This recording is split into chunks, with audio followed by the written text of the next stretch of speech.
Well, to discuss this case in a bit more detail, we are joined then by Ofer Bronstein, the president of the International Centre for Peace in the Middle East. Thanks very much for talking to us on France 24 this evening.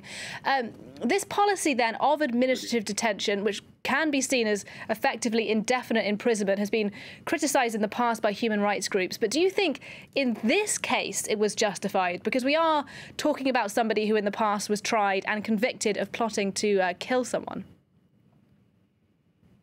In this case, I don't know how it can be justified. We don't know why he was held in jail for over a year.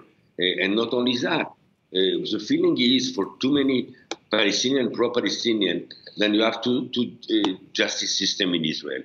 Jewish extremists are being judged by a normal court in Israel, while Palestinian militants are being judged by a military court in Israel, which allowed them to put the people for many years sometimes in administrative reasons, which doesn't happen when is the case with Jewish terrorists or Jewish extremists.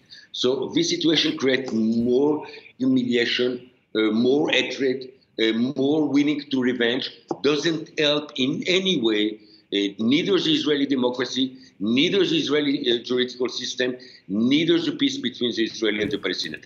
I'm very happy that he was released today. I'm very happy for his family. I hope that his wife, Elsa, will get a visa to go and visit him in Israel. And I hope that this saga is over. Certainly, the figures then are pretty stark. Over 5,000 Palestinians currently in Israeli prisons, nearly a quarter of those in administrative detention.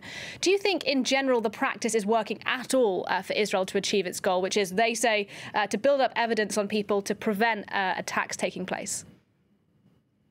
No. You know, this law exists since the British Mandate in 1945.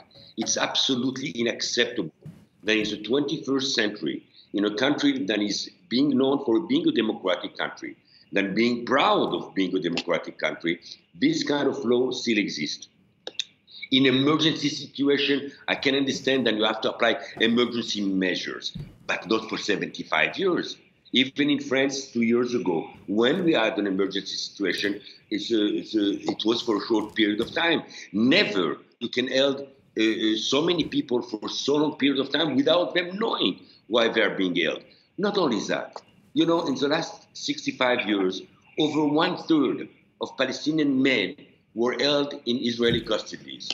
Do you think that that's help for peace? Do you think that that prevents terrorism? Do you think that that will help Israeli and Palestinian to get together and to try to promote a good neighboring situation? I don't think so. I think that it's time for the law to change. I think that it's time for Israel not to have two systems, one for Jewish extremists and one for Palestinian extremists. I think that it's other ways to prevent terrorism, not this one. Let me ask you then briefly, just finally, momentum towards peace feels like it's perhaps at quite a low point. The Trump administration, though, does say they have their own peace plan in the offing.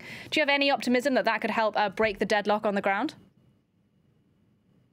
You know, we're waiting for Mr. Donald Trump plan for a long time. So far, we did not see anything. What we saw so far from the American administration, it's a very pro-Israeli, pro-extreme right Israeli position being supported by Trump administration. What they did in the last month doesn't promote peace.